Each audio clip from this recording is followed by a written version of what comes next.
Just ఒక like కొట్టి పూర్తిగా చూడండి, మీరు అది కూడా చూడొచ్చు. Okay, let's go. కడుపు మంట, కడుపు మీద కొట్టాను. నువ్వు ఒంటరిగా కూర్చొని ఏడ్చుకున్నావు.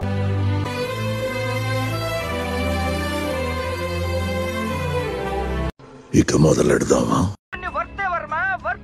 కళ్ళు చెదిరిపోయేలా ఉంది వర్మ, మైండ్ బ్లోయింగ్, ఏరే లెవెల్ వర్మ. ఎమ్మెల్సీ దువ్వాడ శ్రీనివాస్ కు ఆ పార్టీ అధిష్టానం షాక్ ఇచ్చింది. ఏమైందిరా? దువ్వాడ శ్రీనివాస్ ను పార్టీ నుండి సస్పెండ్ చేస్తున్నట్టుగా నిర్ణయం తీసుకుంది. దేవుడున్నారా? పార్టీ నుండి సస్పెండ్ చేస్తూ ఉత్తర్వులు జారీ చేసింది.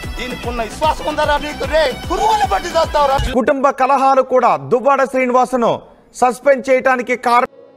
నేననేవాడిని ఈ రోజు ఇక్కడ ఉన్నానంటే సార్ జగన్మోహన్ రెడ్డి. ఆ పార్టీ అధినేత వైఎస్ జగన్ ఆదేశాల మేరకు సస్పెండ్ చేస్తున్నట్లు పార్టీ కార్యాలయం ప్రకటించింది. ఉంటానని ఇప్పుడు నా జన్మలో ఊహించలేదు సార్. తీవ్రమైన సంఘర్షణలతో సతమవుతున్నాను. పాపం ఫీల్ అన్నట్టున్నారు. పార్టీ నుండి సస్పెండ్ చేస్తూ ఉత్తర్వులు జారీ చేసింది. Flash back.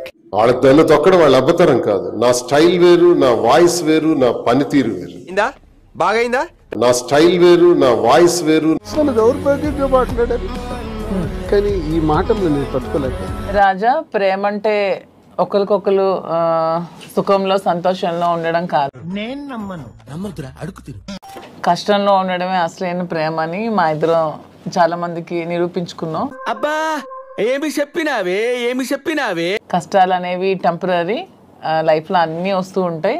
సో మన లైఫ్ లో కూడా మంచి రోజులు వస్తాయని నమ్ముతున్నాను. పైన పటారంలో నలటారం ఈ జగమం. ఎస్ వాస్తవం అధ్యక్ష. ఇది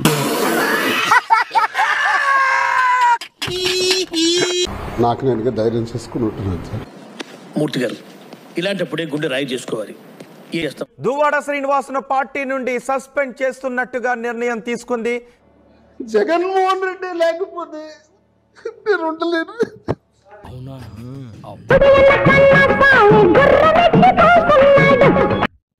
ఇదేంట్రా ఇది?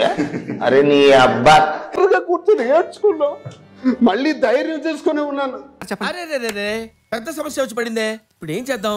సో ఇలాగే మన లైఫ్ లాంగ్ ఇద్దరు ప్రేమిస్తూ ఇలాగే హ్యాపీగా ఉండాలని కోరుకుంటూ ఐ లవ్ యూ రాజా. సిగ్గు లేకుండా మళ్ళీ నవ్వు ఒకటి మొహం మీద. 2 రోజుల నుంచి సోషల్ మీడియా చూస్తే నాకు ఏడుపు వస్తుంది బాగా. తలుచుకుంటే ఏడుపు వస్తుంది సోదరా. ఫైర్ బ్రాండ్ గా ఉన్నటువంటి దువ్వాడ ఇలా బేల పరిస్థితి ఎందుకు వచ్చింది? ఏంటి అంతా స్టార్ట్ అయిందే ఈ ఎరుపు కొడుతోటి. వీడితో ఒక వీడియో ఉంటది, అందులో అంట వీడే ముద్దులతో నమాలు నేర్పించనా అంటే పబ్లిక్ అయిపోయారంటారా మీరు? బరితెగించేశారా?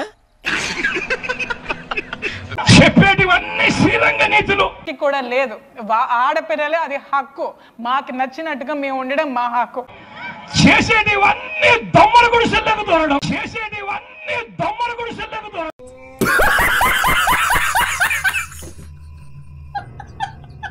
చట్టపరంగా వస్తుందా రాదా అవన్నీ అనవసరం. చెప్తున్నాను కదా, మా ఇద్దరం మానసికంగా పెళ్లి అయిపోయింది, మా ఇద్దరం భార్యాభర్తలమే. దీన్ని ఎవ్వరూ ట్రోల్ చేయాల్సిన అవసరం.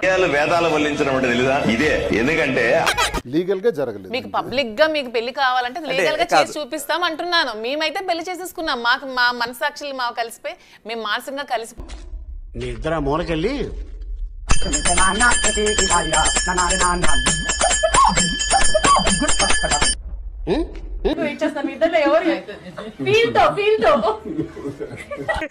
నికృష్టుడా, దరిద్రుడా, అమావాసోడు పుట్టినోడా, పాపంరా. మీరు కూడా కానివ్వండి. మీరు చేయండి, సబ్స్క్రైబ్ చేయండి, 1,00,000 దాటించండి చెప్తా.